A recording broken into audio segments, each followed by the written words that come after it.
ఎలగొడితిరే నన్ను కూలినాలి నాదని మను అడిగితే నిన్ను కుల్లబొడిసి పోవని తరివేస్తిరే నన్ను అయినోనైనా అవమానిస్తూ ఏం కానట్టు వెళ్ళిపోమంటే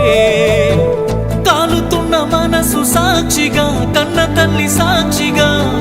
మల్లికాలు మోపుత నిన్ను కట్టుకునేవాడిగా వేలు పట్టుకునేవాడిగా పాలక్యాను పాత సైకిలి ఏదో ఓ రోజు కారులై వస్తాయేమోనే కాదనుకున్న వాడిని